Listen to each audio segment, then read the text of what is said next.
tonight. Hutchie? Sure do, Becca. Happy Easter to everyone and to you as well. And a big show tonight with Max Gawn live from his recovery bed. On the back of a 12-week injury, we'll take you live to the scene. We have a brand new segment for that man there, and he will be under plenty of pressure tonight. Don't you worry about that. The co-captain of the Demons in the house, Nathan Jones, and the St Kilda midfield star, David Arnold, join us on an all-star panel. And Billy and Sam, they go to the North Melbourne cheer squad because they had a bit of a spelling blunder last week on their banner, so they take them through a bit of a spelling bee. Huge show coming up on the Footy Show, but we can't do it without our panel tonight. And this guy, he has never been on the Footy Show before, but I don't know why, because he is an absolute superstar from the Collingwood Footy Club. Please put your hands together for Alex Mazzolo. Also joining you tonight from the Hawthorn Footy Club, Jack Bumstead. And everyone's favourite, Mr. Exclusive himself, Bill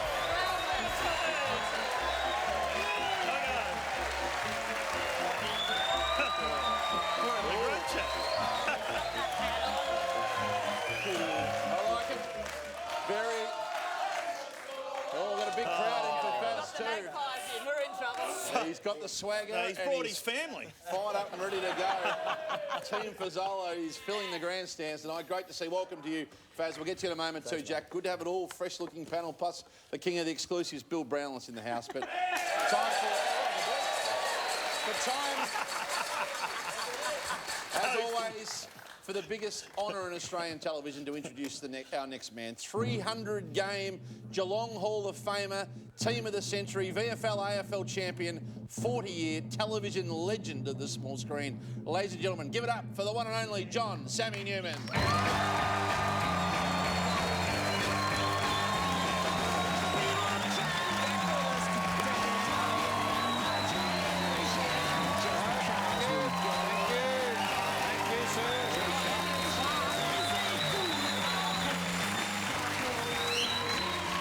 Nice to see you, Faz, is it? Faz, I actually saw you kick all your goals on the weekend. And Jack? And Jack, isn't it? Yeah, I don't think I've had the pleasure, but very nice to see you. Now, you're a Hawthorn player? I'm a Hawthorn player. Well, just stand by just 1 second. That's how... Jack, just if you wouldn't mind, just put those on a second, please. We don't want to distress you on your first go on the show. Just put those on. Go. Ladies and gentlemen, Hawthorn are rooted. And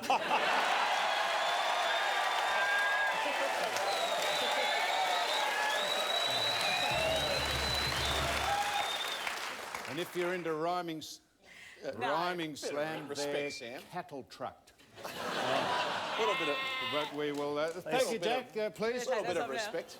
Sam was saying, how was you going? Nice things, yeah. A little bit of respect if you can. Well, welcome to you, Jack. It's great that you've turned out tonight. It's an unusual situation for Hawthorn to be 0-3. What do you put it down to, the problems you're going through?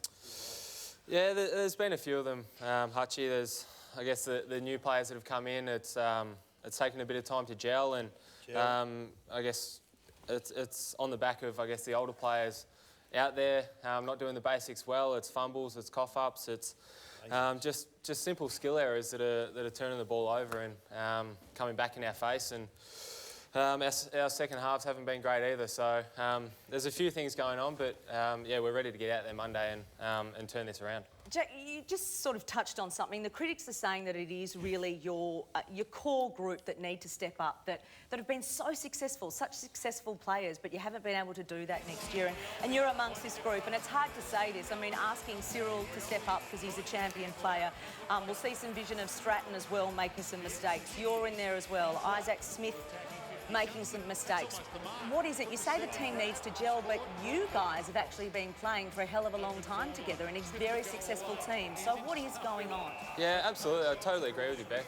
There's a lot of things that I guess the leaders and the emerging leaders of our football club are doing poorly, and one of them is communication with the new guys that have come in. It's on the field. We've got to be demanding the guys like O'Meara, Mitchell, Vickery, these guys, and teaching them the Hawthorn way to play. And that comes straight back to the leadership group and the guys that have been there for 4 or 5 years to really take it upon themselves and really step up, not just their own form, but helping others as well. We all want to know how Alistair Clarkson has been the last week or two because he can get a bit angry. And we're certainly worried about him, this photo we saw during the week. How is Clarko, mate? That's one of his better ones, I reckon, Bill. Yes. Any sprays from Clarko? No, he's been pretty good. He's I guess Tuesday there was a fair bit of talking going on. 0-3, it's not a good spot to be, but it was driven by a lot of the players and a lot of the footy club. Everyone chipped in, and we all had our say. And we know the path we need to take to get the win on the board. And I'm sure you'll see that Monday. Yeah. Jack, yeah, go Hawks. No, not go Hawks on Monday. What am I saying? He's playing Geelong. I know exactly. Jack, the headlines though, they are saying end of an era. That must hurt, does it? Oh, I haven't really read too much into you the headlines. have so. Don't say you don't read the papers. You do so. But that's what everyone's saying. End of an era. It's over. You've got to rebuild. You're going to finish down the ladder this year. Does that hurt internally, or is it even discussed internally? Oh, it's definitely not discussed internally. That's for sure. It's we've come off a few good, very good years, and we've been at the top for so long, and we want to get back there. We don't accept this 0-3 start, and there's a lot of players around the footy club that haven't been in this position before. So all we can do is get out there Monday, play the Hawthorn brand of footy that we want to play, and really show what sort of team we are this year. Now stand by, Faz. We'll get to you shortly. Just one. Were you gobsmacked, Jack? Gobsmacked. When the best player, almost the best player in the side, was left out round one. Was this the start of the rot, this thinking? Al Clarkson, who is a sweetheart, and he's a small man, but he could belt the living suitcase out of me, so I'm not knocking him. But what was that? What? Luke Be Hodge. the first to belt the suitcase. Luke Hodge, Sam. Yeah, what? He was left out. Luke Hodge? Yeah, but I'm saying it wasn't Al Clarkson's fault. What was it? Why was he left out, mate? Did you think, what is going on here at the club? You had him on the show a couple of weeks ago. What's that, mate? You had him on the show a couple of weeks ago and you went through it, didn't you? Well, I'm going through it with you, Jack. I want to know, did you think, what in God's name are we doing here? Why are we leaving our best player out for? The only reason you'd leave him out is maybe...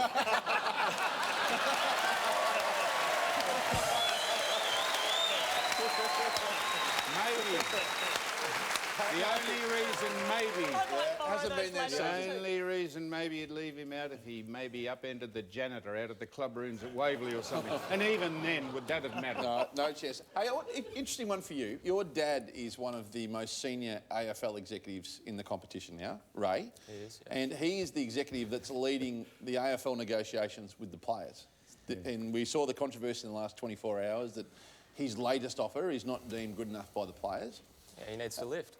How do you handle this? You're a senior Hawthorn player with a serious voice, and then your dad is on the other side of the bargaining table. Have you sought to have a chat to him about what's fair and what's not fair? Oh, there's always the odd chat around the dinner table when I pop in for a Sunday roast, but no, I've sort of stepped away from it a little bit. I've taken a back foot.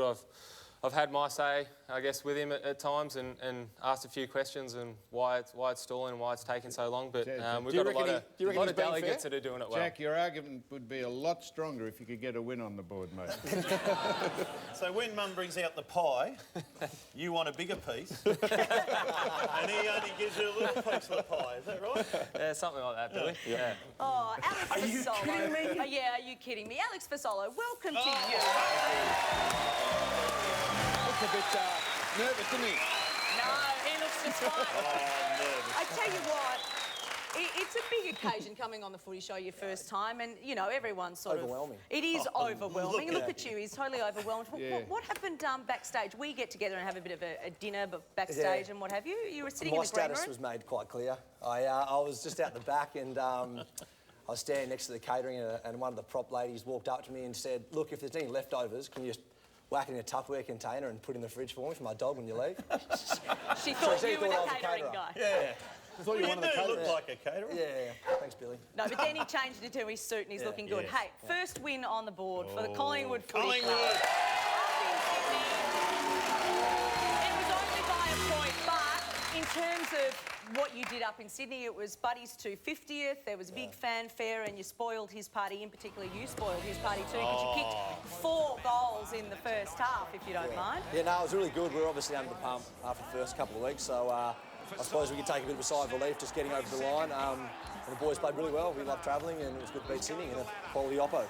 You make a big difference this forward line, Faz. So too Jamie Elliott will be hopefully back in the team. We'll find out a little bit later on. Look at that. 4 at half-time, Faz. Yeah. Do you go in at half-time and say, I'll probably end up with 8? I had 3 at quarter time. I was going in thinking I kicked 12. Yes. You don't lack confidence. You've got a big fan club. You're a bit like Vince out of Entourage, I reckon. You've got your own sort of crew rolling with it. A big crew in the crowd tonight rolling with you. And Thanks, you do mate. like to talk about yourself in the third person No, I a don't. bit, I which is a don't. bit cringeworthy. Yeah, you do. Okay. Maybe a few times I've dropped it. Let's take a look at some of your finest work. Nah, Fazzy doesn't do that. And Fazzy actually hates it. Fazzy hates it when he gets accused of doing things that Fazzy doesn't do. You had your Didaks, your Shaws, your Johnsons, your Tarrants, and that was pretty intimidating for a young Fasolo. And is it true you're from Perth and you call yourself the Prince of Perth? It was funny. We played there actually in the NAB Cup in Perth, and they rolled out the red carpet at the airport. So yeah, maybe. Oh, the Prince of Perth. Red carpet. We've got your favourite T-shirt here. Have a look at this. This is your favourite T-shirt. And let's zoom in here. It's not Solo, it's not Solo. Prince of Perth. So, he is the Prince, Hutchie, so that means he's royalty. Yep, he is. And with royalty, the Prince needs his own throne. Where is it? We need his throne for the Prince. Here we come.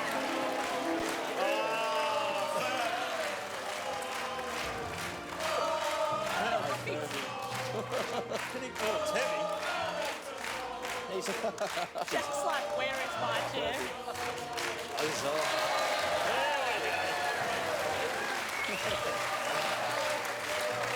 So I think the last person to sit in that throne was Patrick Dangerfield, I think. Shut So up. there you go. Get comfy. That's really nice.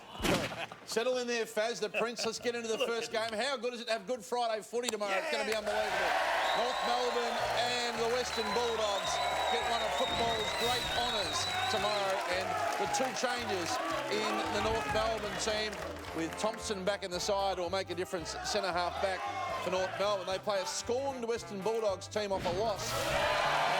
Big story there is Caleb Daniel has been left out, one of the stars of the Bulldogs team last year.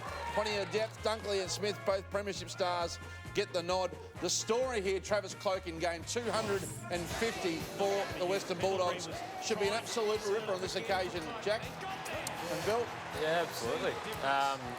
It's the Dogs have coming off a tough loss last week against Fremantle, and I'm pretty sure they'll respond. Lockie under kick 3, which is probably an unlikely source, but I'll be tipping the Bulldogs, that's for sure. Yeah, Bulldogs. I'll tell you what is interesting. Caleb Daniel, who's been a very good player, has been dropped, but bring in 2 premiership players. Good to see Clay Smith and Josh Dunkley come in. Having said that, Kangas have been fighting for this game for 30 years. Good Friday. It's their game, and I reckon they can win this, the Kangas. Prince, the fresh Prince. Cloakey's 250th. I reckon the Doggies midfield's too good. So I should have researched this, Becca and Shouldn't Craig. you? Yeah, Have but you been agonising over this, Well, I believe that was the first loss the Bulldogs had for well into the end of last year and also this year. Is that right? Yes, it was. So this will give the reigning premiers the benefit of the doubt that they'll bounce back because they're good enough to bounce back, but do not underestimate the Kangaroos. What's your take on Cloak playing his 250th, Faz, before we move off? You miss him at the Pies? It's a tough question. I mean, obviously his last couple of years at the Pies were a little bit disappointing from his standards, but gee, he gave Collingwood so much, and I really personally enjoyed playing footy with him. So, not just any player knocks up. So you don't miss him that much? No, I do miss him. I miss him when he was playing very well for us. Yeah, but not in the last couple. No, he was pretty Not poor in the for last couple of years. So it's no loss really, because he's moved on. Faz. Thank you, Faz. Look, I think the Doggies will be absolutely devastated by getting done by Freo, so I think that they will bounce back indeed. Look, Good Friday footy, plenty of pressure, huge crowd for this one. So I tell you what, the North Melbourne Footy Club better get their banner right. They ran into a little bit of trouble last week. It was only the new captain's 150th. I before E, except after C. Is that how it goes, Sam? That's how it goes, Yeah, Becca. they mucked that one up. So the boys were sent our own Einstein, Billy Brownless and Sam Newman, down to Arden Street, and they went through a little bit of a spelling bee, or the Zeeble Cup with the cheer squad. How did you go, Sam, on your spelling bee with the cheer squad? Down It was at like Arden being on the front row of a Brazilian jail. It was extraordinary. They're different people down there, they are. I'm not sure if some of them are partially educated, but not a lot of them. Street? Well, that's a little bit later on in the show with the spelling Z, we're Spelling calling it. bee. So that'll be fascinating for a little bit later on in the show, Bill. Well, it's just not the cheer squad that get it wrong, and that was fantastic. Make sure you don't go to bed. You've got to watch that. That's some best television you'll Comedy see gold, with isn't it? the Foss and I. Fair dinkum. But it just doesn't happen to the cheer squads because this was in one of the Gippsland Gippsland papers. Look at this. Dean Polo tackles Mongus Amphreys, Oh, Mongy. which his real name, of course, is Angus Monfries. Angus Mongus Monfries. Amphreys. You know what that's called, Bill? Dyslexia. That's called a spoonerism. It's like saying I've never heard anything more relifeless and all my dick. So it's called a spoonism. A spoonerism. Spooner. Well, what's dyslexic? Dyslexic is what you are. Speaking of bizarre things in newspapers, this was in the paper during the week. Doncaster East footballer cleared of shaking the goalpost at the Eastern Football League Tribunal. Bizarre things. Anyone on this panel done anything bizarre on the... No? Jack? Maybe you, Faz? No, I haven't. No, I'm pretty clean We'll cut. make something up for This ring a bell by any chance, Faz, from your work? Grandstand's being built What are you doing here, please? Simmons Stadium, Kivinia Park. Tell you what, it didn't need a big cup either, did he? I was about to say it's a bigger issue that you actually can't see anything. What are you doing there? So you... Well, Having I a was piss. just, I don't know, I think it looks worse than it is. Storming a peacup? Storming a peacup, maybe. Unbelievable. No, All right. I think it looks exactly what like he was doing, You can't don't be, you? you can't be You doing can't that. You can't be certain doing there. that. You won't do that again, Drug will you? tested. No. Yeah, that's what no. it was. What happens in the AFWL? The girls wanted to do it. I think they have more respect, Sam. Hey? They have more respect than Faz. They We run just inside. hang on, we've got better bladder Get a control. saucepan Okay, out. speaking of bathrooms, if you need a short bathroom back at home, now is the time to do it. Have a quick one, we'll be back after this commercial break on the Footy Show. Coming up on the Footy Show, Big Demon Maxi Gawn chats to us about that hammy injury. The Foss finds himself under pressure as we put him through his paces in a brand new segment. We get behind a famous footy club that is in need of a bit of the old Bugs Bunny. A crowd favourite last season, the mighty Footy Show Stakes is back in the starters' hands. Demon Nathan Jones and Sainter David Armitage are waiting in the wings to join us on the second panel. And the North Melbourne cheer squad gets asked to spell some tough one in the new Footy Spelling Bee comp. And the judge, yours truly, tonight on the Footy Show.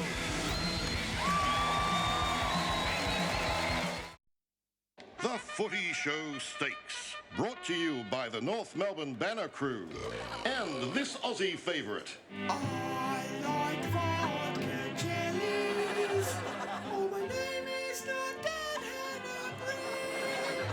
Controversy at the start. The Selwood horse, Leadfoot, a late scratching, and the new look Lockett syndicate hasn't made the weight. It's under, folks. Not anymore. Yeah. Racing, Gary Ablett out quickly, trying to outrun Hutchie on Sir Ascalon. Oh, and Travis Cloak has had a false start. I was going to crack a gag, but David Cloak is headed this way. We might have to take a quick break. I like them for dinner. I like them for tea. Half-time I took them intravenously. Back at Flemington, I'm safe, but not so sure about Nathan Buckley. That's not good. And just when he's had a win, here comes the Hogan horse. That's not a cigarette, boys and girls. That's Clarko. And whatever he's got there certainly looks cooked. End of the straight, Horse Line seems to have dodged his main opponent. And what's this? The Richmond ride has been unexpectedly redirected. But not as unexpected as Tony Sheehan turning up. Let's leave Sammy Newman to deal with him. The 100 from home, it's Plugger. It's an army of Cossies on their way to China. It's our winner, Mick Gatto. Mick actually came 11th, and hasn't been in the news for a couple of months, but who the f*** is going to tell him?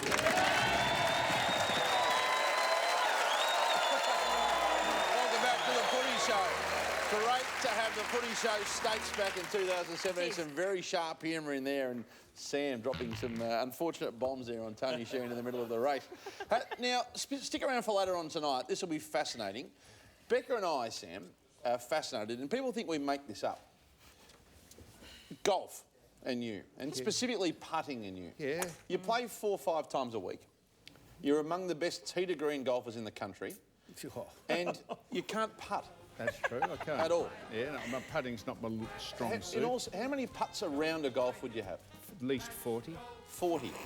Oh, now, we laugh at this because we would think that of all of the areas of golf, you pride yourself on being mentally strong. Yeah. And yet you're inept and mentally Thank you, Craig. weak Yes. at putting. Yeah, Massive putting yips. Have you tried hypnosis? Have you? That's one thing I haven't tried. Oh. I don't think I could be hypnotised for a start. You've had therapy about it, though? Also a form of coaching? I've done everything. I've been to Noel Blundell, who is the psychologist of sport. I've tried reverse grips, low hand, top hand. Everything. I haven't And tried you just can't putt. The broomstick? I haven't tried the broomstick, Bill, because that's cheating. Don't So- bring up the It's an broomstick. honourable game, golf. It might help you. Not if it cheats, we don't do it. We're fascinated by this. Are you, and I Craig? reckon we, all of Let's us, hope everyone else is. can snap you out of this. What? We're going to snap you out of this. Later on tonight, we're going to give you, and hopefully every week, we're going to give you one putt and a chance to raise up to $10,000 for a great cause every week. Thanks to our great friends at Sportsbet. What an idea. This is how it's going to go down. There'll be one lucky club. We're going to tell you who they are and why they deserve it later How on. long's the putt? Well, they'll get to long, pick. long. It's 1,500, 3,000 or 10,000. The club can choose where they want you to putt from. Oh, my God, that's But here's so the long. catch. You get one putt. We'll commentate this. The crowd will be on their edge. And you've got to lift and snap this mental malaise that you're in because it's not good enough, man. It's not about you, actually. You're about... You can do this for charity. Did you actually notice how long that was? I just said how long is The longest putt. It's a 30-foot putt for 10,000. For 10,000, is it? Yeah. And who are trying to raise 10,000 for? Well, we'll tell you later on, but every week there'll be $10,000 up for grabs. Someone worthy. If you can lift and mentally focus on this. Lift. Overcome your demons. Lift, Fossil, lift. Don't be like Ernie Els, who could forget this famous time when he 7-putted from 1.5 feet. It reminds me of you a little bit, to be honest, Sam. except he didn't throw his club like you normally do when you Or swear. 3-putt. Have another go. You're a bit nervous about this, aren't you? Well, I'm nervous if I'm trying to raise... Have another go. Ernie... If I'm trying to raise money for a club in need, I'm nervous, Craig. If it's just a frivolous thing that it doesn't No, it's matter, well, then serious. it won't worry It's me. what you matters. need. You need to focus. Well, I'm going to try and concentrate on the rest of the show for a start, then I'll get onto the putting focus. Is that Ernie You've got a Els? lot on your plate. Or Ernie Eels, as Steve Brax once called him. Come on, Braxley, And lift. well done to the players. The players have been fantastic. Congratulations to Ernie Eels, to Peter Loddart, to Nick Faldo. It's been fantastic. Braxley! That is about as embarrassing as it gets, except for our great friend Jimmy Brayshaw, who introduced the great band Kiss as, and now here they are. Welcome everybody, Chris. That was a real... It'd be good if we. I'm sorry, I should have alerted that I was going to do that We because could have had it. we could have had it We'll up there. get Yeah. And Jimmy's a very good man. And hello, Jim, if you're watching. Would he be watching? He may be, but I tell you what he won't be missing is this great game at Etihad on Sunday. It's Collingwood up against the St Kilda Footy Club. Let's take a look. Oh, aren't they up and about? The Collingwood cheer squad. Glad to have them in tonight. These are only squads, obviously, because it's a Sunday game. Lyndon Dunn might get a look in. Jared Blair, Jamie Elliott. We'll talk about him in a minute. And over the page to St Kilda, David Armitage, still a little bit sore, but might be making an appearance. Stevens and Long might be playing in the St Kilda side, but obviously the story is Jamie Elliott. He returned to the VFL, has not played since 2015. He kicked 5 goals in his return to the VFL. He took a nice hang as well. Faz, he's a really exciting player. You missed him last year and he'll be kicking a few goals on Sunday, I imagine. Yeah, it's been a long time waiting. It's really exciting for him. He's pumped. I'm looking forward to running out with him. He's just he's exciting. He's good for the fans. He's good for everything. He's been a bit angry around the club, hasn't he? Oh, mate, he's been dirty for 12 months. Shocking to be around. But no, we're looking forward to it. It'll be good. Taking shape, this Collingwood team, Bill, with Faz in good form, Elliott back, Wells not far away, midfield in control. Can they win? 43 of the 45, I think, are on the track. Yes, they can win. You know why? Because they've got a very good record against St Kilda. Plus, if they bring the heat like they did last week, 113 tackles, they win this game, I reckon, Jackie boy. Yeah, absolutely. I'm going to follow you there, I reckon, Bill. The Pies have won 7 of the last 8 against the Saints, dating back to the grand final replay. With Fasolo, the Prince, kicking 7 goals so far this year, I reckon the Pies are in for a good shot. Sam? No, I said that at the start of the year, there's 2 Victorian sides would make the 8. One of them was the Western Bulldogs and the other was St Kilda. So I'm going for St Kilda. People do forget you're the first one to write the Hawks off this year. Absolutely, and well, I haven't quite. Yeah, well, they're not. Jack. Yes, Sam. No, welcome to the show. Anyway. Put your earphones back on, Jack. I think Collingwood are on a roll now. You've got one hard to do. It's going to be a big game. It is a huge game on Sunday. So too, Becca, is this big one between your beloved Cats on Monday against Hawthorn in the time-honoured Easter weekend clash Monday afternoon at Hawthorn. The big story, O'Meara out. A bit of soreness, no alarm with that knee injury, which is the good news, and some change there, as you can see, in the Hawthorn interchange froms. They tackle the Cats, who are 3-0. And they've been a bit lucky at times, but played some good footy other times. And they also get back some star power with Stanley back in the team, and Cockatoo straight into the side in what will be a fascinating game for your beloved Cats on Monday, Bill. The big story here is, will Hawthorn be better defensively? They conceded so many easy goals last week. Oh, they will be. No doubt about that. They'll go back to basics, they'll gel better, and then they'll play the Hawthorn brand, as we heard Jack say it earlier on. But they've got to be better than this, Jack. That was embarrassing. And look, Gold Coast Suns are very, very good. Now, Jaeger bomb, O'Meara. They're saying here it's a knock to the knee. Yeah, that's what it is, yeah. Yeah, he's just copped a knock. I think it was in the second or third quarter of the game. He didn't feel it during the game, but it was pulled up pretty sore. And I guess with his history, you don't want to take too many risks. So, unfortunately, we're not going to have him this week. But as you saw, we've got a number of kids coming in, and they're ready to fill the role and get this first victory on the board. Jack, it's unusual to see you goalless 3 games into the season. Is that going to change on Monday with a bag at the G? Yeah, I hope so, Hutchie. I hope so. Yeah, it's obviously in a lean patch, I guess, in front of goals at the moment, and probably getting the ball a bit much probably up the field. So need to get back to my attacking ways deeper if I can. But it's good to have Ruffy back and kicking goals, and we just need to become a dangerous forward line again. You loan him a couple, Faz? Yeah, I agree. I can't see Hawthorn going 0-4, and I think Jackie's going to kick a bag, so Hawks will win. Sam? Did we get a tip from the Mammoth? The Mammoth thinks the Cats might get over it. Gee, there's a surprise. Oh, well, who do you think? Well, they're 3 and Zip, taking on Norton Zip. Shut up. Norton 3, Bill. Is Luke Hodge playing, Jack? Luke Hodge is playing? Yes. Right, well, I'm only going for the Hawks to keep a bit of balance here, because I wonder who you're going for, Becca. I think the Hawks will register their first win for the game. Don't say that, Sam. Who do you think you're going for, Beck? No, well, I'm going to go for Geelong, but I tell you, this is a huge... But I will admit, this is a huge danger game for Geelong. They have actually not been playing great footy. Why don't you tip Hawthorn then? No, I can't. Just on principle, I cannot. But Nakai Cockatoo, I think they've really been missing him. He's pulled a lot of grunt. He's a great tackler. I think he's fantastic. Pace. And I believe they're still going to play Harry Taylor forward. Apparently, Chris Scott said Harry Taylor wants to play forward. Does he?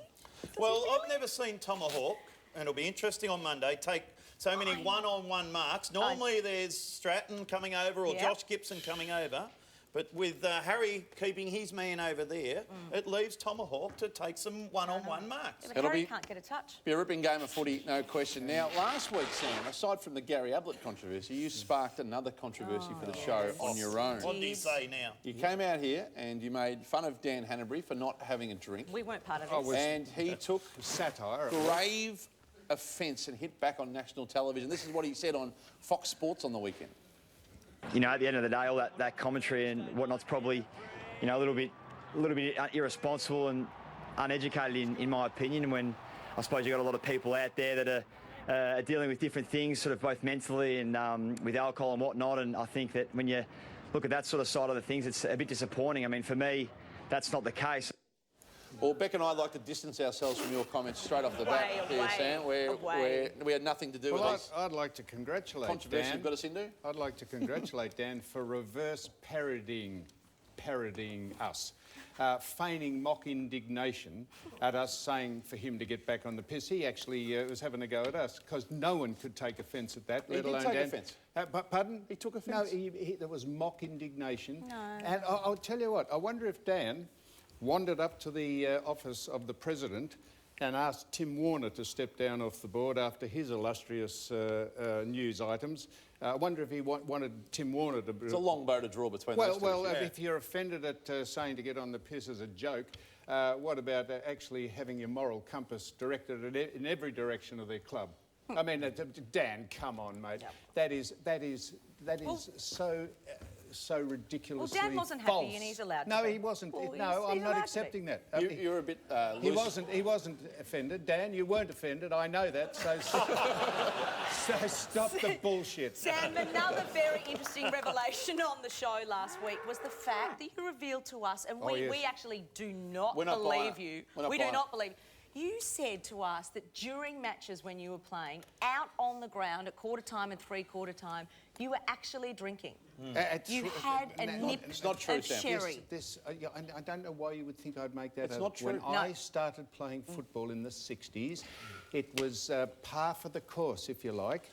On you are fabricating this. Three-quarter time, they would bring out some sherry, even a nip of brandy.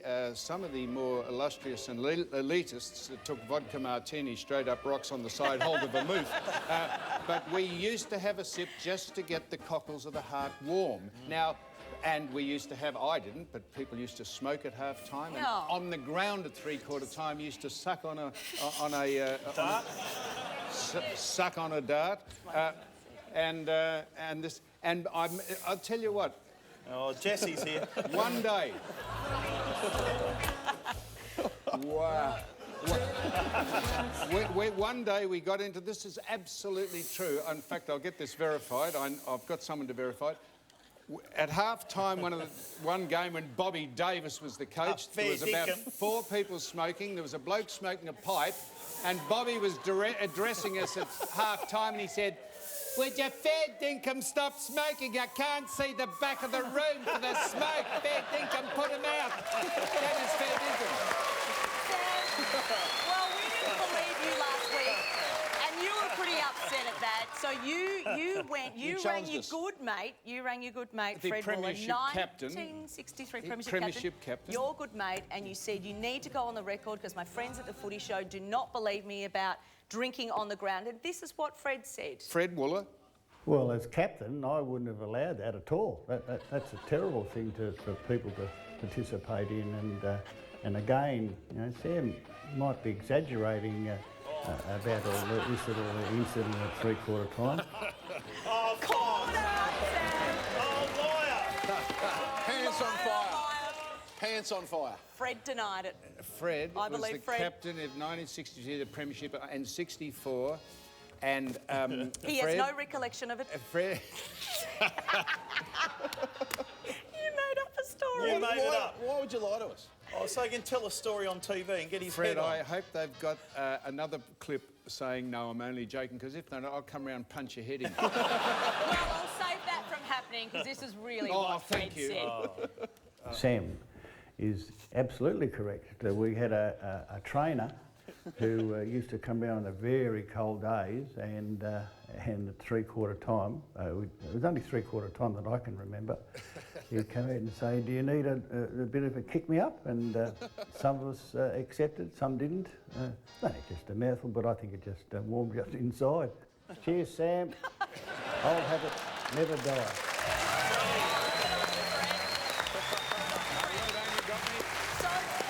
We got you good, Sam. So you were drinking on the ground and then you got on the bus, Yeah. and I think did the drinking continue on the bus no, as well? I have told this before. I played in the reserves or the seconds grand final from school in 1963. I was 17. Wow. And because they won the grand final in the reserves, and they also won the senior grand final, the VFL. On the way home, our school dance was on at the school I went to, Geelong Grammar, and we had 8 or 9 drinks. I had about 4 drinks of port coming home, and I was absolutely maggoted by the time I got to the school, so much so that I fell down the stairs of the bus when I was picked up by one of the masters, and I was sent straight to my room, never went to the dance. I was given a... What, you didn't turn up with the what's dance known partner? as a detention. I was given a detention for underage drinking. Did you have a date on the night? A big pardon? Were you due to be on a date? It was a program dance. I had a full program of dances. What do you mean a program? Well, do you don't know what a program dance is? Well, You get a card with 8 dances and you go around and you say to a woman or a man, it was mainly a woman with me, you'd say, they're all women. Is this true? This is true. You know what a program dance is? No, we don't. What? We don't know. We're all under the age of 70. You get a little card with 8, 1, 2, 3, 4, and you'd go around and you'd say, would you mind if I have the first dance, and could I have the 8th dance with you and the 6th with you?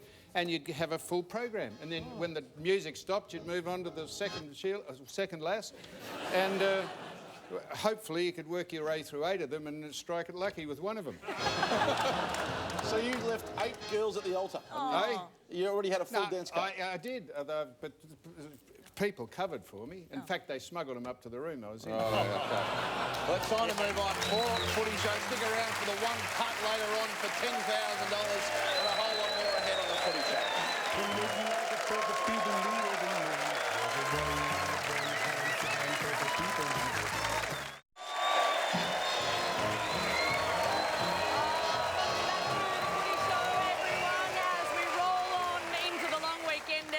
Up and about, and don't go anywhere because we have one of our favourites on the footy show. He's not feeling too well because he's just undergone surgery. We will be crossing live to the legendary Maxi Gawn very soon. That's it. We're also going to get behind a footy club in need a little bit later on in the program, and Sam's one putt for $10,000 for a great cause. Time for the news though. No Damien Barrett. What are you doing, Bill? Hello, Craig. And Bill, what are you doing? we do have a footy show exclusive here tonight. One of the game's biggest names was so incensed with the negative commentary of himself and his team by Fox Footy's Mark McClure that he orchestrated a scheme to get back at McClure. This is fair income. The said player, who we have chosen not to name, posted online items for sale leaving McClure's number as the contact number. This went on for some weeks with McClure's phone running hot, so much so that McClure had to hire a private detective. The big name said player, who we have chosen not to name tonight, shat himself and had to contact McClure to admit it was him and apologise. That is fair dinkum. That's your exclusive. You can't name the player, Bill? So if we can name Mark McClure, why can't we name the player? Because the player doesn't want to be named. And oh, well, bad I luck. spoke to him today and he doesn't want to be named. He plays for Richmond. What's his initials? No, I can't You say. rolled over on him in 1 second. He plays for Richmond. There's 45 players that play for Well, Richmond. which one was he? Yeah, give us his initials. I can't. Is he a prominent player? Did you hear my first line? One of the game's biggest names. Mark McClure's only been negative about 2 or so Richmond players that I can think of. Well, you can look into that, but that is a true story. Would you tell me in confidence after? Yes, I will. Right. Okay, Bill, you're not only the news breaker bit weak tonight. not to name names, Well, Bill. anyway, Yeah, that's we got you first go at it. We didn't want to name it here at the footy that's show. hardly news. You can make anything up if I you're not wanted to protect my source. Fair enough. Billy, you're not only breaking the news tonight, you've been in the news. I saw an article which really sparked my intrigue. Melbourne studios are busy with screen projects for Helen Mirren, David Arquette and Billy Brownless. Yes. How on earth are you mentioned in the same article as Helen Mirren and David Arquette? Well, that's a very good point, but I do have another exclusive for you here tonight. You Two do? I'm going Well, with. what are you doing at the studios? You a speed hump at the studios? The studio's here at Docklands. What are you? Here, at the Docklands. What are you doing there? Film studio. Just here, exactly. I've got another exclusive, by the way. I actually caught up with Dame Helen and had a chat to her. It's been utterly delightful to play it here. You know, the audiences are very smart, and you sense that they're in a learning process as they're watching. So it's a very lively feeling in the house.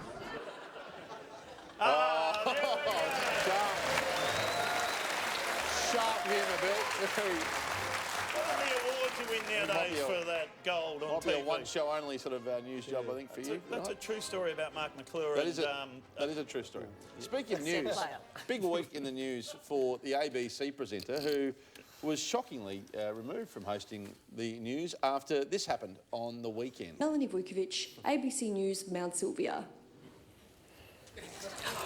Now to sport with Meredith Sheehan. I reckon, Hutchie, I reckon she meant that. She meant it. I reckon she meant it. That's an overreaction. No, you can do it. You watch, right? Don't come to me yet. Hang on. Come, you throw to me. All right. Bill Brownless. Mate, anyone can do that. That's it. I thought you were going to show us how not What would to be do the it. motive, Bill, for doing it? So, we're all she'd talking get about out there and people would see it. Good on her. Can I ask you a question? Yeah. You haven't been snorting drugs, have you? Hey? No. Well, you're gone mad tonight. Fancy breaking the news and not the news everyone's waiting for and not naming the person. That's hardly news. I've got sources. You've been eating most of it. barbecue out the back. He I love needs to protect them. I've got to protect them. I cannot. Damien said, do not say the Richmond player. Okay. All right, we're not saying it. where's But number? what we are doing, Sam, are you ready? What? You ready? I was It's now surprised time then. for Sam's mailbag.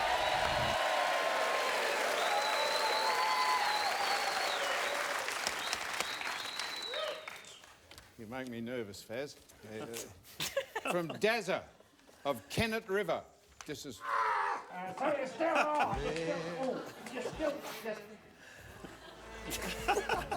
That was Arthur. We were pretending Arthur was Al Clarkson. Jeff Kennett. Whipped the living shit out of him. And Jeff Kennett, hence the Kennett River. Yes, hello, how are you? Hey, old man, says Dazza, I saw you at 4 different restaurants during the week. What sort of egotistical show-off eats out every night? Yeah. Well, Dazza, if you saw me at 4 restaurants, you must have been there too, you dumb cluck. That's cluck. Cluck. Do you ever cook for yourself? Well, I did a bit of bonding on our weekend. We went just to Camping? get to know one another. I did indeed. Cook that up. I don't know what to do with that. That's disgusting. You've nailed that. That's good. And what are you going to do? Just over the hot coals? Are you going to? Oh no! Right, Becca, you can be the you can taste it. What would David Attenborough say right now, Sam? David Attenborough, yeah. This is a honey badger. They are peculiar to this area. Taste that. Just have a bite, Foss. Go on, just nibble on the end of it. Just Don't, nibble. you were going to burn your mouth, amongst other a things. nibble. Yeah, I reckon it's good. Sam, you... Do it. No, you're allowed to There have a we bite. go. Oh, don't lick it. Bite it. So you pretend it's a Cuban cigar and you put it right in your...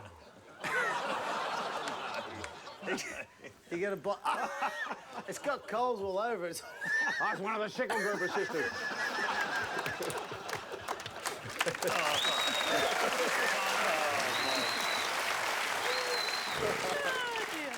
That's the first time I've ever done that. What? Tongue on tongue. Done that. Ox tongue. Yeah, put that in, yeah. If you're not, this is, Dazza, it's a long letter. It is a long letter. And if you're not too up yourself to take a suggestion, you got to bring back one gag I always loved. When you see the following headline, you will know which one. Well, get the camera in position. Get the camera in position. Ready? Now, here is the headline. Barry Manilow reveals he is gay at the age of 73. Oh, really?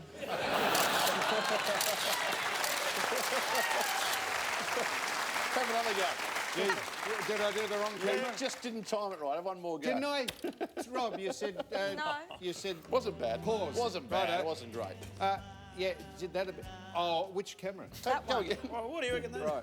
Oh, really? Gee, that'd be a revelation that he was gay. We didn't know that. Shit, that knocked us. She could have knocked us down with a feather. Are we up to letter 2 yet? Right, sorry. This is from Owen of Mundalla. Mundalla, South Australia. Dear Sam, I saw you knock them dead in my hometown a little while back. This is me. This was a headline. I spoke there.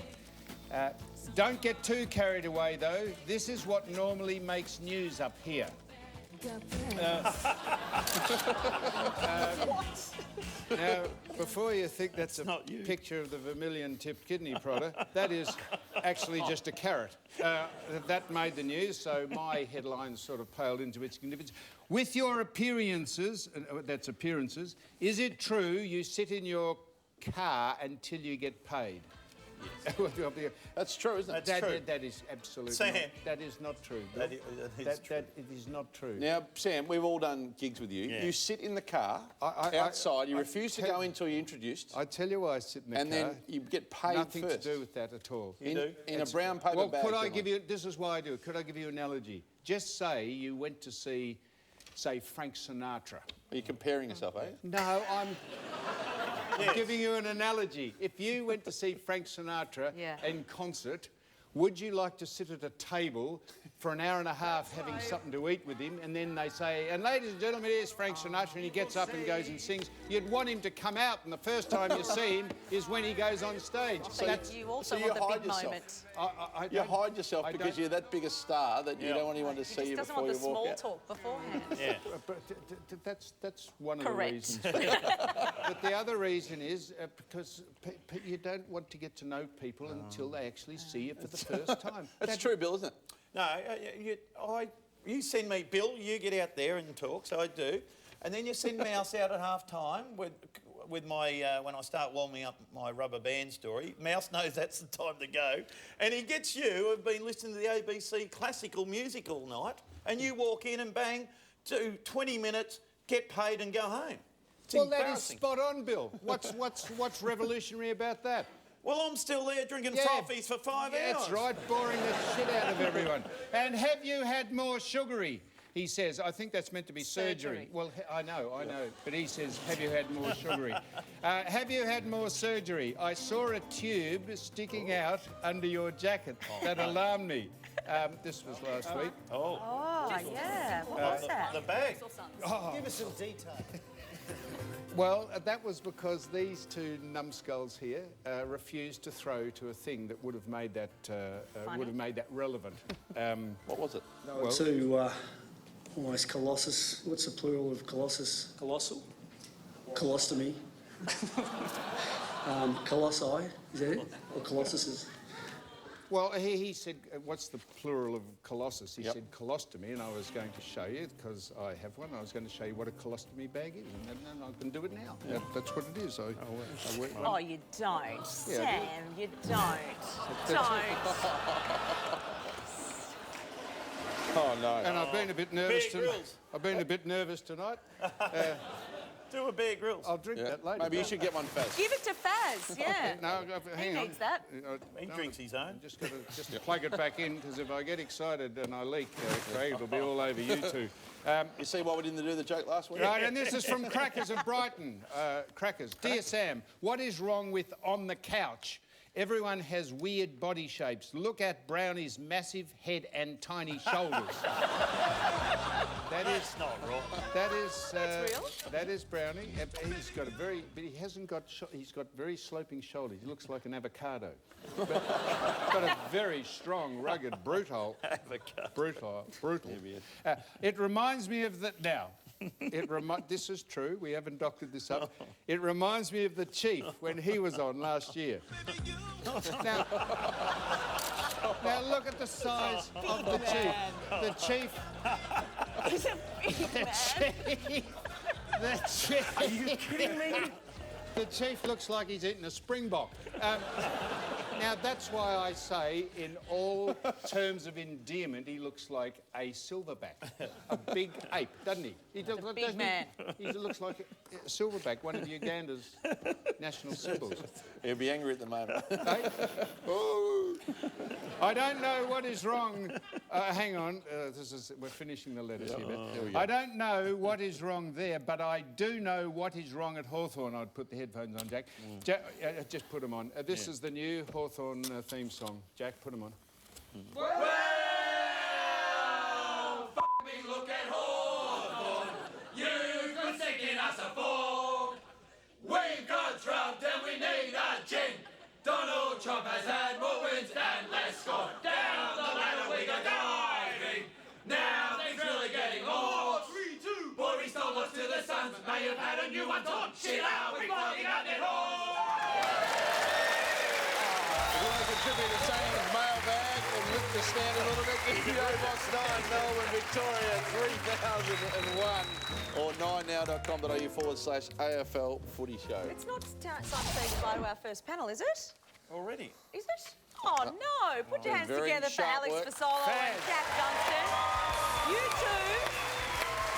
You two are coming back. I like you a lot.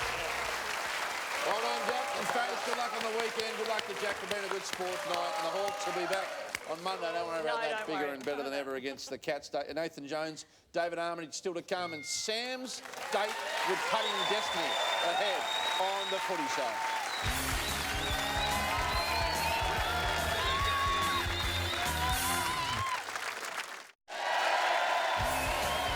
Welcome back to the Footy Show. Thank you very much to our sponsors, Home Timber and Hardware. Go where the tradies go. Chemist Warehouse, the home of real brands and real savings. Telstra, stream it live, fast and data-free. And, of course, our good friends at Sportsbet. Download the mobile app today. That's it, and the huge round of footy, you can get involved in Sportsbet's head-to-head boost. For every match in rounds 1 to 6, if you place a head-to-head bet and if your team wins by 18 points or more, you get a 50% boost on your winnings, up to $50 in bonus bets. This year so far, 19 of the 27 games, Becca, so far this year. To get involved, just download the app, and if you're having a bet, of course, please gamble responsibly. Absolutely, every time indeed. Now, Billy's looking a little bit lonesome over there, aren't you, Bill? You need some friends. It's time to introduce our second panel. Please put your hands together.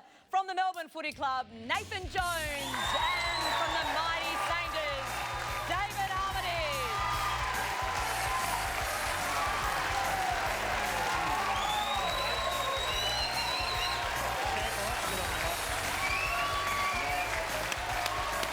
Welcome, boys. Take a seat.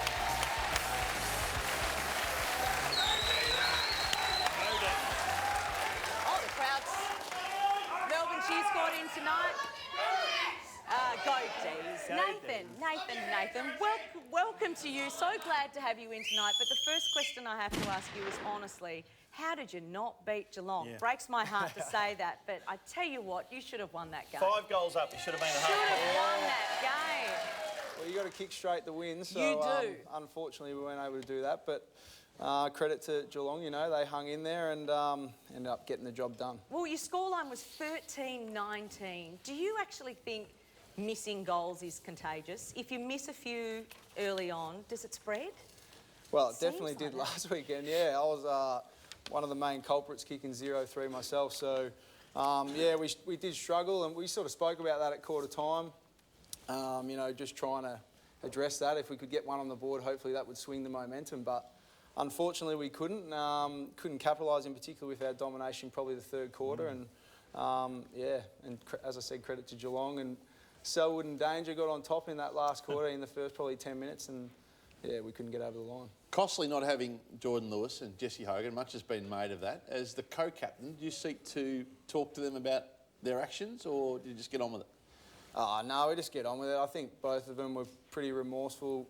You know, I guess they sort of put themselves before the team in those instances and understand that they've let us down by not being able to get out on the field and perform. And you know, they're training hard and committing as much as they can to the team. And I'm sure, you know, when they're back, they'll give us more than than what they were. Nathan, for those people at home, not home, that haven't caught up, Jesse Hogan was actually caught smoking, but he was on leave. He was over in WA. There was a lot written about this and a lot said about this. Do you think this was actually an overreaction?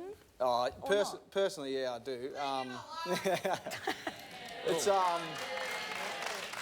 yeah, I think you're setting a dangerous precedence if you're going to, hang him for that. Obviously, from our point of view, you don't condone that. But at the same time, Jesse's got a bit going on personally, and we'll support him through that. We let him have some leave back to Perth for that weekend, and he obviously needed a little bit of a blowout and probably didn't do it the best way possible. He'd be embarrassed by that, but I think he'll learn from it. He's a pretty young fella, and obviously a vital part of our footy club, and we'll support him through that. And I think he'll be a better player and better person for it. It was a good blowout. You're right, Nate. Foss, don't you say anything here, because you... Well, look at you here. This is you on the show, carrying on like a fool's head. Look at that. Having a smoke on the show, Foss. In your Melbourne. Goodness me. Foss. Well, the world has... The world has gone mad that you can... This is the vagaries and the pernicious area of social media, that someone can take a photograph of someone doing something legal and we go into a controversial meltdown. And I understand quits, and I'm for quit, and you shouldn't smoke, but honestly and truly, the world's gone mad. If this creates... What's worse? Obviously, cancer ramifications for smoking. But what's mate, we're worse? We're all for that. Yeah, what's worse, the act of smoking by a player or the person that took the photo? That's what I said. The pernicious thing called social media, and this is why I don't have a computer. I'm not on it. I don't want to know what people say about me, or else I probably would never leave my house. Yeah, that's probably fair. Ridiculous. Probably. Parasites. Well, just to get a view from Dave as we welcome you in, and good to see you, Dave. Welcome to the As a leader at St Kilda, say you saw a teammate smoking, what would you do? Oh, you'd probably you'd probably stamp it out straight away and tell him that it's not on. But yeah, I mean, depends what they're going through. Obviously, what Jonesy said, no one knows his issues. So yeah, it's not a great look, but you certainly wouldn't condone it. How did you handle it, Nathan, as a leader? Well, Jesse came in on the Monday when he got back from Perth, and obviously straight away he was aware of, or made aware of, what had gone on, and he was disappointed. But the best thing we could do, as I said, we weren't going to hang him on that action. It was just get him back into the fold, get him around the boys again, and he admits that he'd made a mistake and an error of judgment, and as I said before, he'll be a better player and better person for it. And as we've just seen, we used to do it at half-time and three-quarter time in the rooms. And the Ds have got on to the fact that they don't think Nathan's actions were correct, but they've brought out a new headline banner here that you can get and buy. It's a grand... There we are. Yeah. Jesse, not Nathan, but Sharp. yes, Jesse. Oh, Jesse, did Yes, I say Jesse, Nathan? you did, but It's a that's grand okay. old drag. Could I ask you something? This is a serious question. Now, I cut all my hair off to go out in sympathy with these two bozos who are clinging onto the last vestiges of their pathetic hair. Can you actually grow hair, or do you choose to absolutely keep it It's a bald? scary thought, Sam. I'd probably look pretty similar to Hutchie if I let it go. Oh, would you say you elect? Very You should follow his suit, because he's a very good-looking man. Even with bald, he looks terrific. What about this? Well, he looks good because he's got hair, but he looks good Thanks, and he Sam. hasn't got hair. Why don't you cut all yours off and take the frown off your face? Well, I can't. I need some Botox. Where do you get that, Beck? I have no idea, Bill. I'm all natural, Bill. All natural. Yeah, I know you are. Of course, Bill. Now, a big story for Melbourne is the loss of Max Gawn, the All-Australian ruckman, out for 12 weeks. He had surgery on his hamstring this week and has been kind enough, he's the Footy Show's own, to join us from his recovery bed. Please welcome Maxie Gawn, everybody, Maxie. to the Footy Show. Thank you for having me, guys. And Max, as we welcome you in tonight, what's the prognosis? How did the surgery go, and when will we see you playing footy again? Thanks, Hutch. The surgery went well. The surgeon was very optimistic when I woke up and it's about that 10 to 12 week mark. There was a couple of St Kilda boys that got him a while ago. Nick Rewalt was about 13 weeks and Nick Dalsano was 8 weeks. So if I'm somewhere in between there, that'll be ideal. Maxie, we're just having a look at the actual incident. Did it feel as bad when you went down on the ground, or did you feel like you could get up? Well, you sort of got up and walked off. Did you know it was so serious? I actually tried to go for a run back straight after it, which wasn't smart. I felt like it was a little bit of a cramping sensation, which is weird for a tendon injury, but as I got back up, then I realised and stuck my hand up and tried to make my way to the bench. It was a long walk, though. It is a serious injury, though, Max. You would want to be very careful because around 15-16 return, you're vital to this Melbourne Football Club. It's seasoned many people. I think Gary Lyons said you're worth 4 wins to them in the next 3 months by being out. So you'd be taking every precaution necessary over the next 3 months. 4 wins? I thought it was a bit more than that, Gary, but I understand how serious this injury is. The hamstring tendon, I've done a few hamstrings in my time, and including the tendon injury about 4 or 5 years ago, and it took me a long time to get back from that one. So I'm already starting trying to get my diet right. Apparently there's all sorts of foods that help with this hamstring stuff and get the right sleeping patterns, and I'll be in the club tomorrow just to try and get through the right rehab. Now, a little bit of people have applauded that statement, Max. I'm not sure why. Now, you probably will expect this question. Was it a clean snap? Well, the injury. Sam, I actually thought this question was coming. That's what I said. You probably expected it. When you did it, did you think it was a clean snap? Could you tell? It actually was. The muscle itself didn't get injured. It actually just clean snap from the bone. But going on clean snap, Sam, I actually, because it's so high on my hamstring, I can't sit on the toilet. So at the moment, it's all clean snaps for me. Maxie, you look very, very comfortable sitting on that couch. I reckon, have you got a bell beside you? Who's waiting on your hand and foot? What do you plan to do for the next couple of weeks? Sweet nothing, I suspect. I don't expect you to understand this, Beck, but I just took a team in FIFA from Divi 4 to the Premier League today. FIFA's obviously a very competitive Xbox game. No idea what you're talking about. That was about 12 hours of my day. That was about 12 hours today. And also, Maxie, plenty of time to make some coffees, mate. Yeah, plenty of time to make coffee, Bill. I've had 4 today, and I'll probably have another couple just before I go to bed. I mean, that's all I can do right now. Maxie, I reckon you're pulling the sympathy card. You've got everyone coming round to your house with chocolates and flowers and all that sort of stuff. But spare a thought for poor Bernie Vince. He broke a toenail, you know, in that game. Yeah, and Bernie did get plastic surgery, I think, straight away. So I had to wait 2 days before my op, and he went in that night. So I think he's actually got out the better. Hey, we want to cheer you up, Maxie. You're one of our favourites here on the Footy Show, so we want to cheer you up. Have a look at this message here from a whole bunch of ruckmen. Of course, you did the nut push on the show. Here's Spider Everett. He's trying to do it. Sam Newman trying to do the nut push. Will Minson. This is all the ruckmen trying to get around it. James Manson. And there's Maxie Boy. So the ruckmen have got me. John Barnes. Barnesy. Look at Barnesy. Look at him. Yeah, this is all to cheer you up, Maxie Boy. Look at the Foss, he's got no idea. And Big Spider, good on you, Spide. Up there. They're all got around you.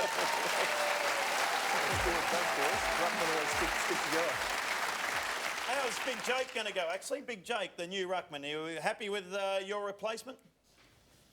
Yeah, he's my twin brother at the moment. He looks a lot like me, but he's, I'll put him along the lines of maybe a Shane Mumford type player. He's very aggressive. He's going to leave nothing out on the ground, and he's actually going to make it very hard for me to get back in the side. So I've got full faith in him. He's got Sandlands this week, who he's versed probably 3 or 4 times, which is quite unlucky, but probably the hardest opponent to get this week. Now, Max, surely you're not going to sit in your ass for 15 weeks. You can do something, some upper body work. Look, just looking at you, mate, you could just do a bit of upper body work. Surely you can lie there and do some bench presses or something. No, I'm planning to stay out of the hair of the boys and stay here for 6 weeks. Like I said, I'm a pretty hardcore Xbox player, Sam, so I'll be playing a fair bit of Tiger Woods golf and NBA, probably 2K17 as well. Now, of course, you're our Melbourne man on the panel normally, but how do you think the co-captain's gone in your absence in his footy show debut so far? The co-captain, I would have thought Jack Viney would have been the funnier one, actually. He's struggling. How do you think he's going, Sam? How do you think Toe-Ball's going? What do you call him? Toe-Ball. Toe-Ball. Toe-Ball? What does he look like? He's going very well. Oh, no, I'll have to cop that. That's the nickname at the club. Toe-Ball, they call you? Yeah, Toey. Toey. All right. Well, on that note, we're going to thank Max. Max, rest up. We hope we see you out there sooner than later. Rest up, big man, and we'll hope to see you soon. Best in your recovery. Thank you. And thanks very much for joining us on the Footy Show.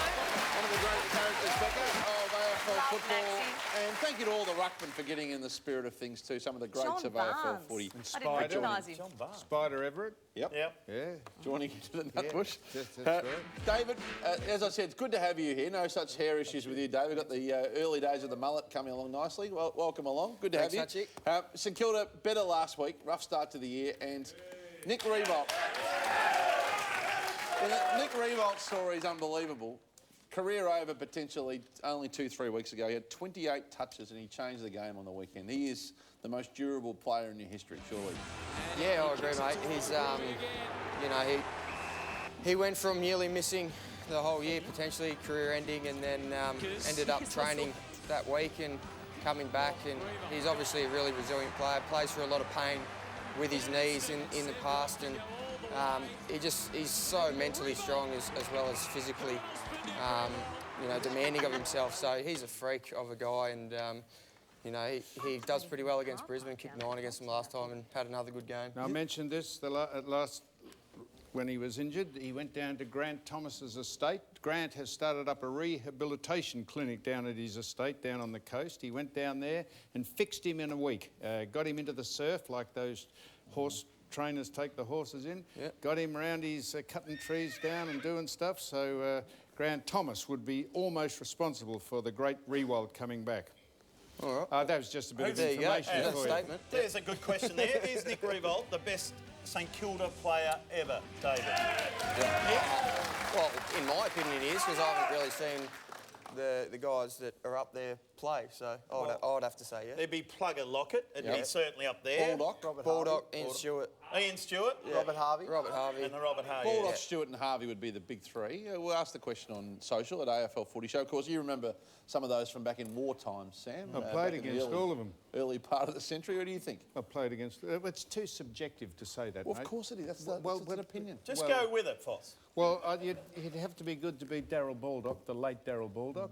But having said that, Nick Riewoldt is an absolute superstar, and we use that word just rolls off the tongue too easily. If he can hang along long enough to the Saints win one, yes, then he'll be the greatest. Another great player at St Kilda is Joey Montagna, and he copped a bit of a flack for this. Have a look at this. He gets it over Joe the Goose over in the goal square, just takes his time, running down the clock, and kicks a goal. And if you know Joey, he's not a smart aleck, but he copped some flack over that armour. He definitely didn't mean any disrespect, you know, knowing Joey, definitely not. But it'd be similar if he got a mark, he would have taken his 30 seconds, went back and given everyone a breather. So he was doing the same thing, but it was just play on. That was the only thing. So. Did you read the coach's lips when it happened? Yeah, I have seen that. Yeah. He wasn't that happy when it happened, but then they shook hands and they're best friends now. Yeah, they're at it now. Would you do that if that same situation happened with you again? No, I'm not that smart. I couldn't think of that. I would have just kicked it and ran back. Hey, you're going back to Moorabbin. You're going back, that's of course where St Kilda, that's the home of St Kilda, Moorabbin. We've got some shots of Moorabbin here. Linton Street. It needs a bit of work done, fair to say. This is only 2 weeks ago. And I want to know who the squatter is here, or the homeless man here. There's a squatter in the rooms Where down did you get that phone from? Who is that? Not sure. It's a squatter. That's the coach. Looks like it's not their coach. It looks like that's Tom Hickey. Closest thing we do have to a squatter, 100%. Exactly. Yeah, he's a bit of an alternate guy. Needs a bit of work. Needs a bit of work, but it'd be great to get back home. Nah, it will be, mate. Big development going on there. We are still using Moorabbin. a little bit once a week. So. So the ground's okay? Yeah, the ground's in good nick. It's great. Boys love going back there.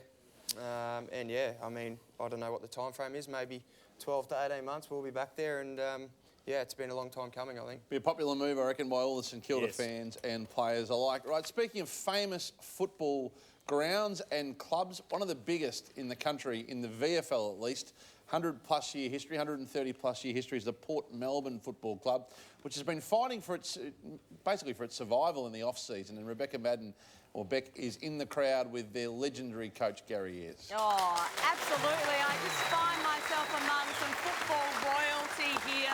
Five-time premiership player, dual Norm Smith medalist, and obviously now at the Port Melbourne Football Club. And you've been there 10 years. This is your 10th year coaching, Gary.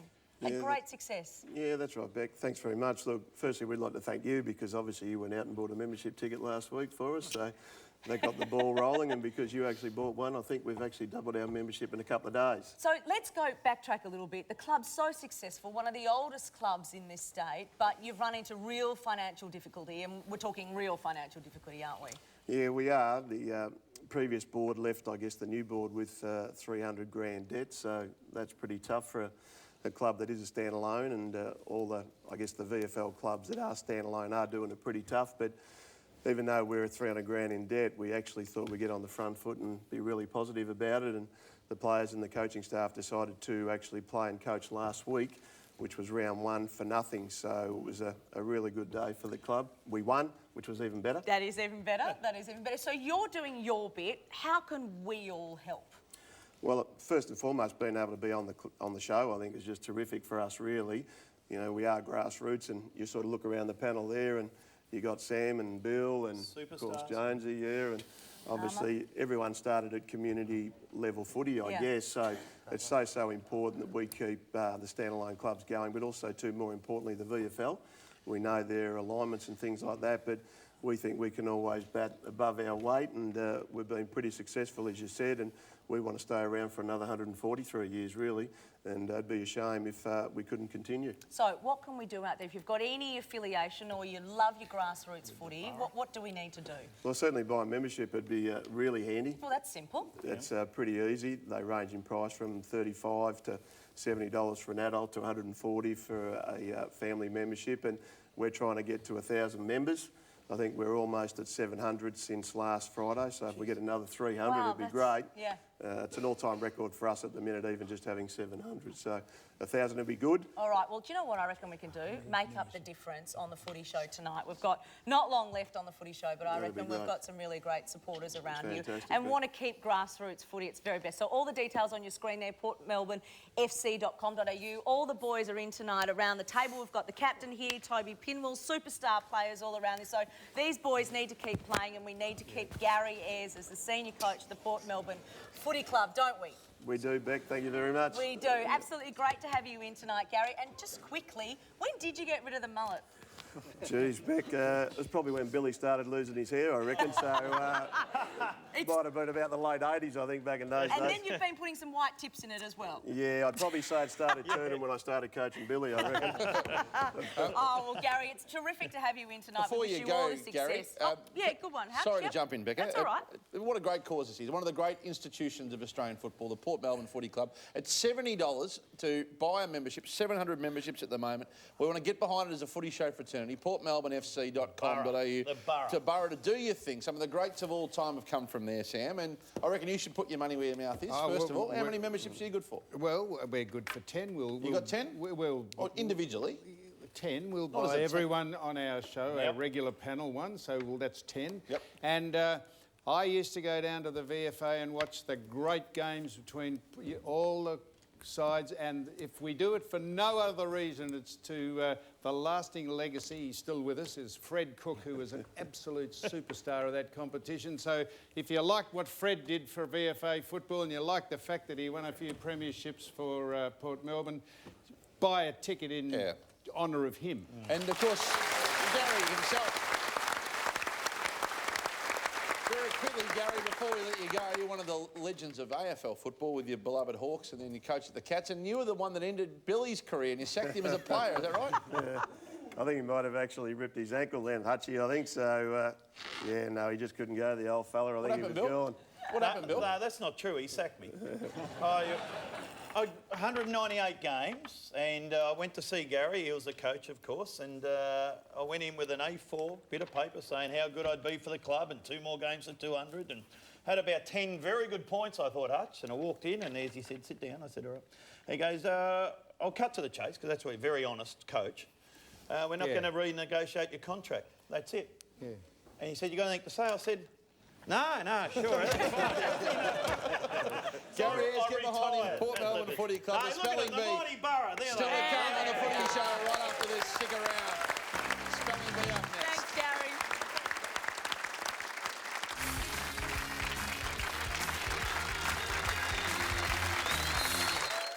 All right, applaud, please. What is this, Bill? This is the inaugural... This is the inaugural Footy Show Spelling Z. Roll the titles, please. The rules are simple. Spell shit correctly. That's the North Melbourne Cheer Squad, and I'm the host. And I will be pronouncing stuff all night. Let's do this, Bill. Zeeble. Come on, that's it. Danielle. Sam. Just tell us a quick bit about yourself. Where do you come from? I come from Berrowillick. That's enough. Right, now. Oh, you missed the best bit. Well, where do you come from? Berrowillick. Berrowillick. Spell. Yes, spell Berrowillick. B-E-R-R-I-W-I-L-L-O-C-K. Fat. Righto. I want you to spell Zeeble. Zeeble.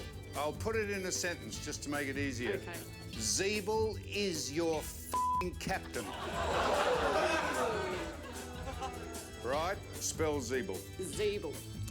Z-I-E-B-E-L-L.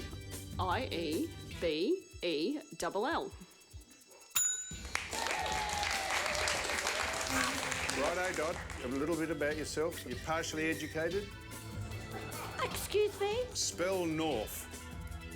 North. Incorrect. Most of the Kangaroos followers say North Melbourne. Unfortunately, Dot, you have been eliminated.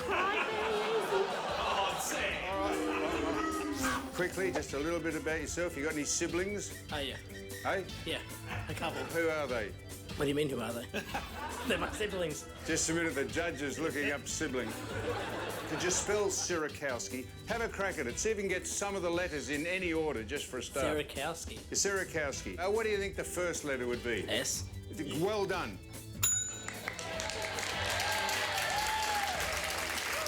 If you can get 5 of the letters in any order, we'll give it to you. How would it finish? K-O-W-S-K-I. Yeah. That's correct. How are you, Kay? Fine, thanks. Now, Bill, Eek. Eck.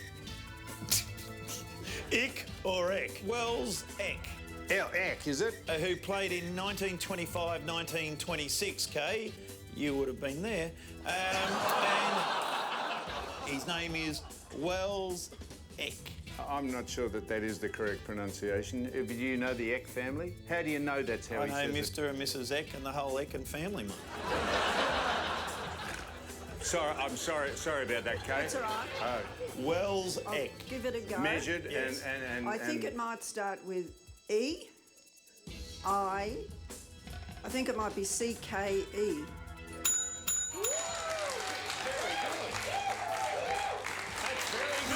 Loz, where do you come from? Western suburbs. Oh, yeah, what? Could you narrow it down to a town or a Yarraville. district? Yarraville. What do you do there, Loz? I live there. Right, well done. Okay. Travascus. Travascus. Tim Travascus. Tim. Played 64 games and kicked 26 goals. His name again, Tim Travascus. You can have a go at Tim or Travascus. Which one would you like to have a crack at? T. What? T. T. There's an echo here. I'm sorry, Bill. Did you say T? Go on, Loz. T. Sorry, T. That's double T then? E-V-A-S-C. Can be nerve-wracking. Okay. There's a big audience. There's a lot of money involved here. Yeah. T-R-A-V-A-S-C. Evaskis. Yes. Well done, Loza.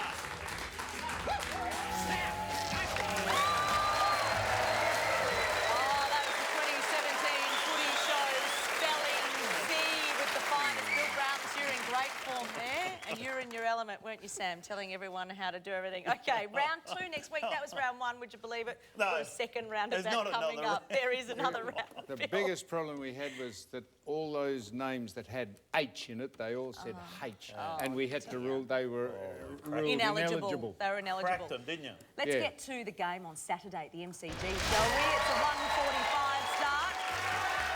And it is the Melbourne Footy Club up against the Fremantle Dockers. Let's take a look at the teams. Maxi Gorney out, who we just spoke to earlier with a hamstring.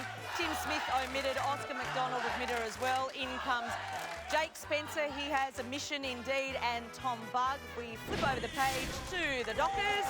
A great win by the Dockers last week, beating the reigning premiers. They have made absolutely no changes, playing all the young kids. And why would they make a change? They were absolutely sensational. Bill, Melbourne or Freo? I liked very much what I saw last week with this mob, so Melbourne for me. Yep, Freo were pretty good last week as well, but I think Melbourne will bounce back. This guy's leading really well. I think they'll get it done. The D's for Nathan as well. Sam, your view? Oh, gee. Were you the forerunner of Dane Swan with the tattoos, or did you follow him? Tough. And why? No, I didn't follow him, but yeah, I've got a long way to go to catch him, that's for sure. And you're going to keep going, pushing on with it? Oh, maybe. A couple of kids has slowed that down a little bit, but... Yeah. I'm fascinated why you do it. I'm not knocking it. I'm fascinated He why. sort of doesn't look like the guy that would have a lot of tattoos looking there. He looks like clean cut he and looks lovely. like a film. hidden. He looked like a film star. He Doesn't he? Oh, thanks, Sally. If I could think of the bloke's name. Now, I think... Vin Diesel. Vin Diesel. No, Jason Statham. Jason Statham. No, the bloke was in Bodyguard. What's his name? Anyway, we'll give you some think Anyhow, time. Vin Diesel. You've said Freo because he doesn't want to say it out loud because Nathan's sitting right beside Let's him. get straight to the next Denzel game, Washington. Becca, if we can. Okay. Oh, you're tipping the D's? Yes, yep. Jackie Right, Chan. the Giants are against Port Adelaide as they head to their second home in Canberra. 2 big names out for the Giants injured. Stevie J and Ryan Griffith with a stint on the sidelines. Big John Pat is back in the team after some good form on the way back. They play Port Adelaide, who've got 2 big pacey ins. White and Pittard back in the Port Adelaide side. They're pretty good in the showdown. Ryder's a big out suspended and Brett Eddy omitted and not an emergency, so he can go golfing and not have to worry about it this weekend. Who are you tipping, Bill, in this big one in Canberra? The Giants in Canberra for me. Very good side. The Giants to win this one at $1.30 on Sportsbet, Dave. Likewise, Bill. I'll just agree with you. Yep. Good idea. Giants for me. Stronghold on Canberra. I think they won 3 from 3 last year, so they'll be too strong. Samuel? Manuka, where is that? Manuka. Where is it? Manuka. Canberra. Canberra, so it's neutral territory. Giants home ground. Is it? Yeah, second home. Are they yeah. from Canberra? That's their extra market and they play very well there. Bullshit. Well, it's like the Hawks playing Tassie, blah, blah, That's blah, right. blah. Well, that's Yeah. not there. I'm going for Port. Ooh, I don't know about this one, but I just think the Giants. I just think the Giants. Speaking of Port, though, Port and the Crows got a lot of publicity about their showdown after the fact, and that was not publicity that they wanted at all because there were some despicable people in the crowd and there was a big furor over racism again, and that's reared its head, and we, like everybody else here at the Footy Show, absolutely condemn that. It is unacceptable behaviour, and if you're listening and you're a footy fan and you want to go to the footy and hurl that abuse, don't go and stop, please. It's absolutely disgraceful. We don't want that on or off the field. No place for it whatsoever. We're going to take a little short break here on the Footy Show. We'll see you on the other side of this.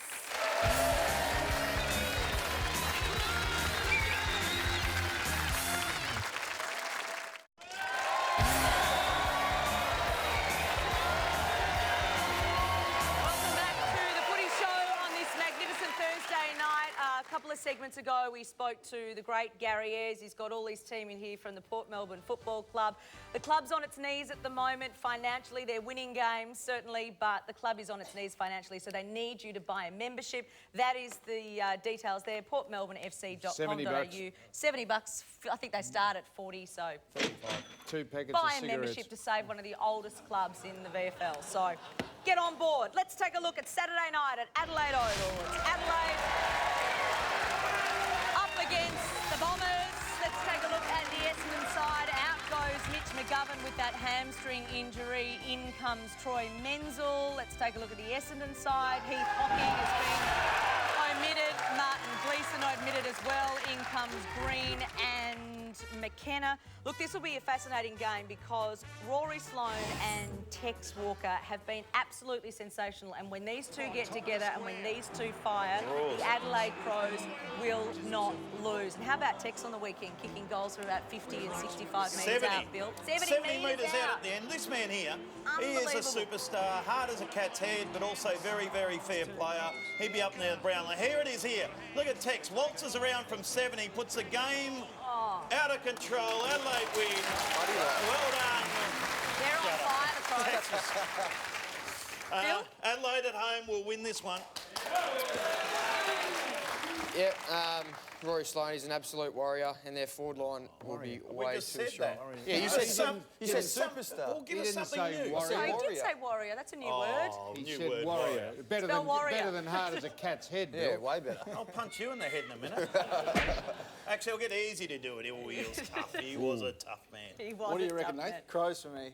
High scoring team. High scoring team in the comp. The Texan will lead them to another victory. You know, all you Essendon people, I hope you win every game, but you probably won't win this one. Well, you probably won't. Probably seriously. won't. Adelaide at home for me, as I said earlier. Sloane and Tex have been sensational. A lot of talk back during the week with a deliberate out of bounds. James Kelly here. Have a look at this. And do you reckon BT agreed with the umpire? I don't think so.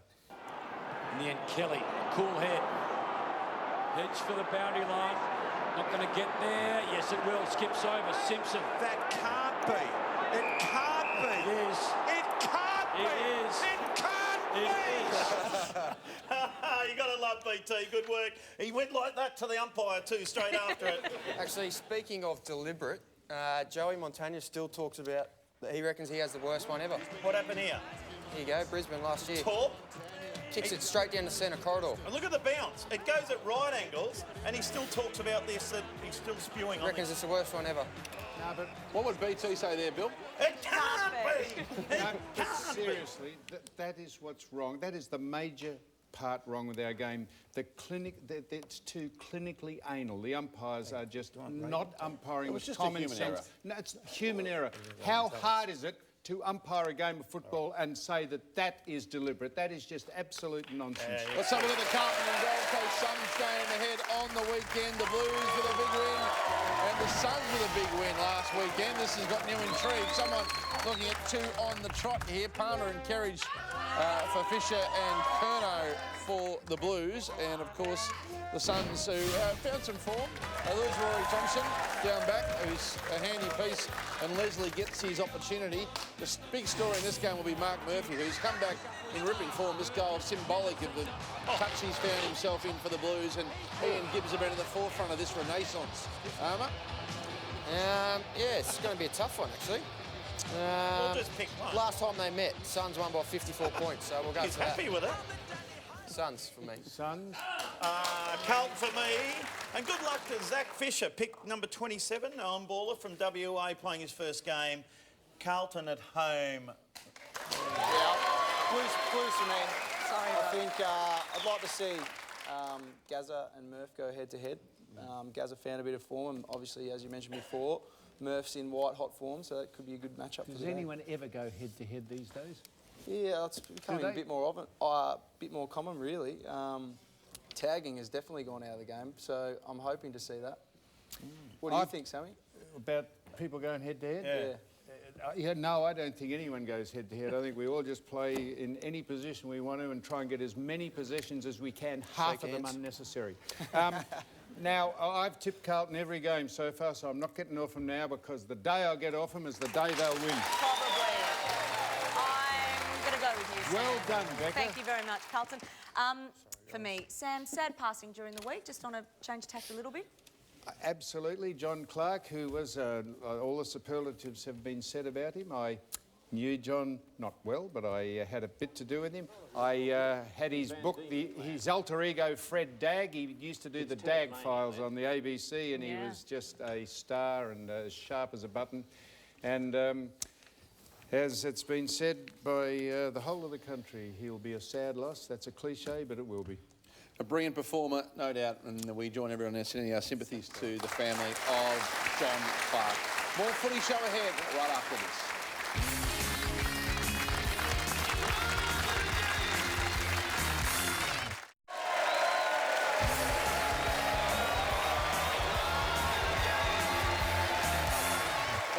To the footy show. Stick around for Sam's putt for $10,000 potentially still to come. One man and his own test of wit against his own mental capability. Don't forget to the podcast.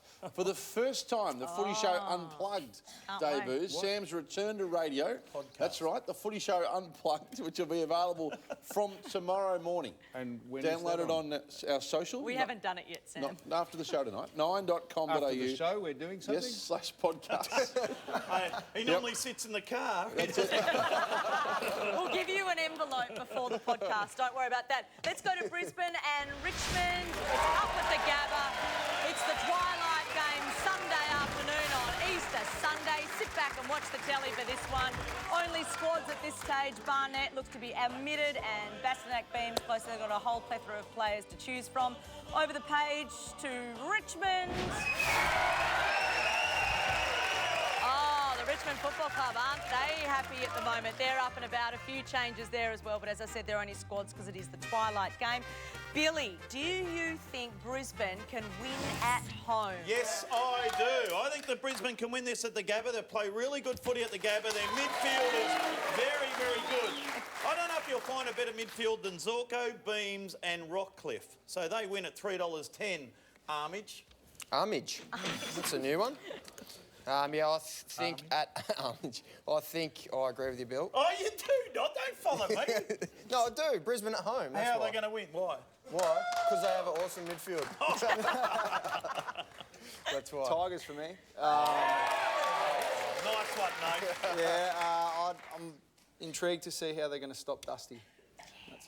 They've got a plan, apparently. The bigger news is when Bill put that dopey hat on as a news hack, I have elicited the name of the person that Mark McClure, who was a very good man, incidentally, and I'll announce. When? I will announce who Mark McClure... No, Fossil, don't. Don't you? Do not announce, because we're sworn here. We're not allowed to... Do not. Did he tell you? Oh, come here, Nof. Come over here and build this man. Now you can't. We're not on here. What'd you call me? Why can't I say who it is? Because sources will come and get me. I'm telling you now. If you don't want to hear... Don't. Oh, look at him. Do not mention it. Right, move on. Yep. Okay. By the way...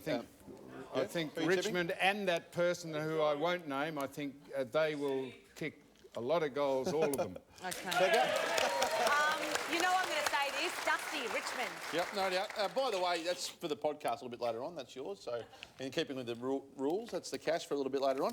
The result, the score at the moment, counting them before he gets out of the car. It's a bit light. It's a massive wad. West Coast lead by 18 points against Sydney, by the way, with a few minutes to go. So West Coast look on track there for the Swans to be none and 4, Becca. Now, Gary Ayres has waited patiently all night for this moment. He's down there. We've been trying to raise as much money as we can for the Port Melbourne Football Club. He's the coach down there. They're on their knees. Gary, after the break, Sam is going to putt for the future of your club, and you have a very important decision to make, Gary. Is he going to putt for 1,500, 3 grand, or 10K?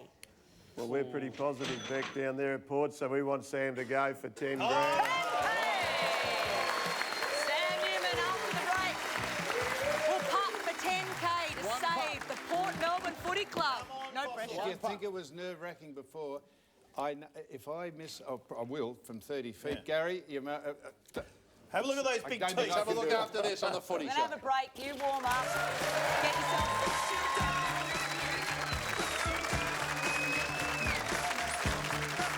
It's now time for Grandpa, thanks to Sportsbet. Look at that stupid bastard. Welcome back to the Footy Show. Time for Grandpa. We thank Sportsbet.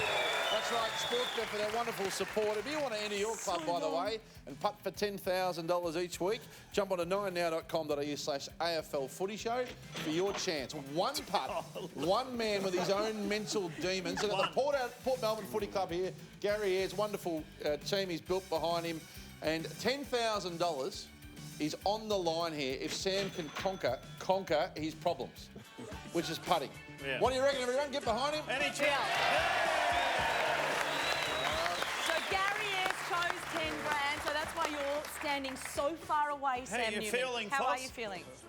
How are you, Foss? No, I'm not Nervous. confident, but I'm going to have a go at it, Bill. It's a long, long way. Yeah, it's a long All right, way. let's set the scene here. Get the quiet please signs up if we can, boys. There we go. Right, Newman, fresh off the seniors tour. He's been mentally inept so often in this situation. He's choked so often in this very predicament. Shut up. $10,000 on the line for the Port Melbourne Footy Club to save it.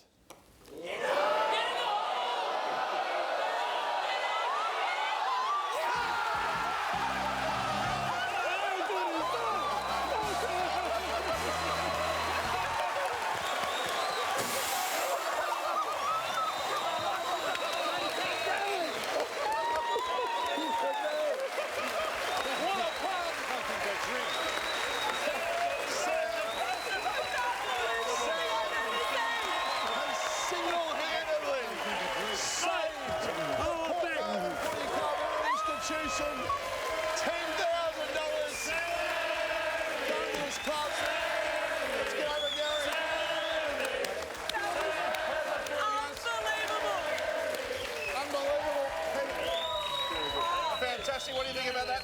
Oh, sensational, Sammy. Gary, Thank you come very up much here. for the Port Footy Club. We knew you could do it, mate. Mr. Positivity, eh? The only unfortunate thing about that is everyone will think that was rigged. I can assure you, I had 40 goes out beforehand and got nowhere near it. So that Well is, done, that is a Sam. surprise. No one's more surprised than me. Congratulations, Gary. The Port Melbourne Footy Club, $10,000. Thanks to the wonderful friends at Sportsbet. Thanks, everyone, for being involved tonight. We'll see you next week on the Footy Show. Have a lovely Easter.